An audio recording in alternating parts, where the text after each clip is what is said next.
2 days after Christmas 2005, in the small community of Gateway, Florida, a 911 call was placed early in the morning. There was faint rustling on the line, and the dispatcher heard a toddler crying. Deputies from the Lee County Sheriff's Office performed a wellness check at the address. They found a 2-year-old wandering the home of Stephen and Michelle Andrews, a young couple who moved to the area about a year prior from Minnesota. The boys' clothes were covered in blood. The living room was still littered with presents and holiday decorations. Crime scene investigator Gabrielle Sebel recalled, but there was an icy stillness in the air. They found a 2-year-old wandering the home of Stephen and Michelle Andrews, a young couple who moved to the area about a year prior from Minnesota. The boys' clothes were covered in blood. The living room was still littered with presents and holiday decorations. Crime scene investigator Gabrielle Sebel recalled, but there was an icy stillness in the air. In the bedroom, Stephen and Michelle were found unalive. Neighbors and investigators alike were baffled. Who would do such a thing to a friendly couple in the prime of their lives? Stephen and Michelle were looking for a new start, professionally and personally, in Gateway. Before they moved from Minnesota, Michelle had a brief extramarital affair, but the couple's relationship was on the mend.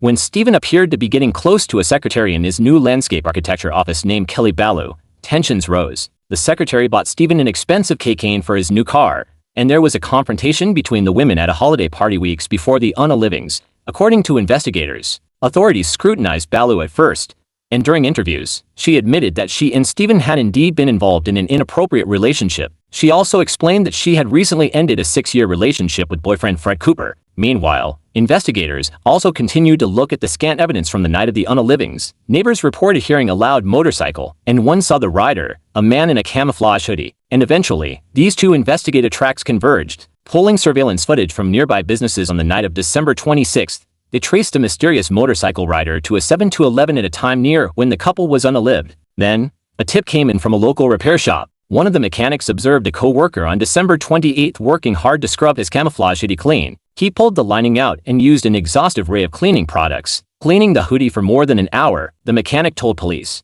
The hoodie-wearing mechanic was Fred Cooper. Detectives dragged Cooper in for an interview, and Ballou's ex-boyfriend was visibly tense. He insisted that he was home with his mother the whole evening of December 27th, but he let authorities take a DNA swab. Pending the results, no charges were filed, but he was put under 24/7 surveillance. In January 2006, after Cooper's DNA was matched to samples found under Michelle's fingernails, authorities arrested him in Orlando. Cooper wouldn't face trial until 2008, and when he did, he took the unusual step of testifying in his own defense. There, he dropped a bombshell, claiming that the DNA under Michelle's fingernails came from the two of them having inappropriate relations on December 26, 2005. They were consoling each other, Cooper claimed. After hours of deliberation resulted in a hung jury, a new trial began for months later. This time, attorneys on both sides brought their game. Cooper's defense, however, had one fatal flaw. He changed details in his story, bolstering prosecutors' case that he unalived Stephen because of jealousy over the landscape architect's affair with his former girlfriend, Ballou. After 6 hours of deliberations, the jury found Cooper guilty of 2 counts of first-degree unaliving and 1 of burglary with assault and battery while armed.